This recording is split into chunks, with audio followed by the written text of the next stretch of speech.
Hi, my name is Patricia Mahulo, Internet Marketing Coach and Consultant. And I have a simple message, and this is specifically directed to, I will guess, African Americans, Black people, people of color, whatever label you choose to apply to yourself. Hey, that's your choice. I get a lot of calls, from people of color, Black people, especially women, that find me online. They're very excited about the fact that, oh my gosh, there's a Black woman that's doing this, and therefore that means I can succeed. And yes, that is true.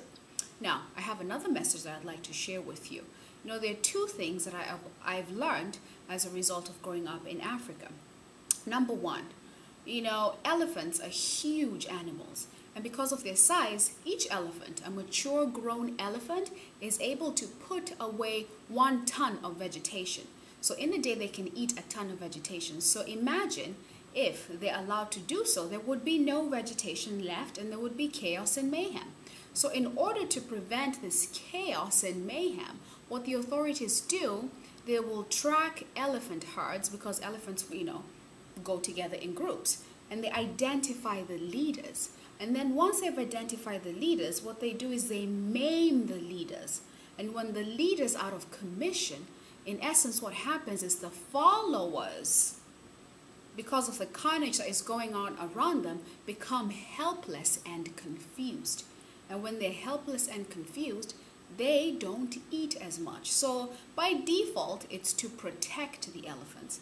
Now, how does this tie into our community and our people as they're trying to become successful? The truth is, a lot of our leaders have been maimed. So there's not much leadership that has been provided for us. So in turn, we've become helpless and confused.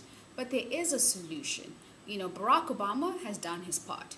The moral of the story is there is an option for you, and you can succeed if you find the right mentor to work for you.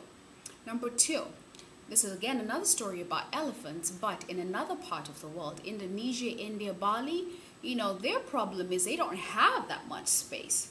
And so how do they tame the elephant? The elephant as a baby is going to be tied to a tree and given so much rope. And each day, because the elephant is wild, it's going to try to go further than the rope will allow. But it can only go so far, because once it tries to pull, past the length of the rope, there's a pull. So it keeps trying and trying and trying and trying. And with time, the elephant convinces itself that it cannot go past the rope. And the rangers know this. They know to read the signs. They know when the elephant has been broken and tamed, and then they will let it loose. And I tell you what, the elephant will not go past the length of the rope.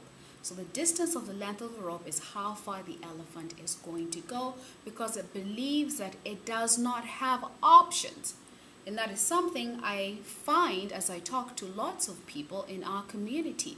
They don't feel they have options because, let's face it, we've come through tough times. But we need to let go of that, because we don't want to become like the elephants that are helpless and confused, or like the elephant that doesn't believe it doesn't have options. What kind of a life is that? They seem happy, but again, they're working outside their nature, outside their strength. So if you have a desire to change your life and to live the life that is rightfully and divinely ordained to be yours, then you're going to pick up the phone.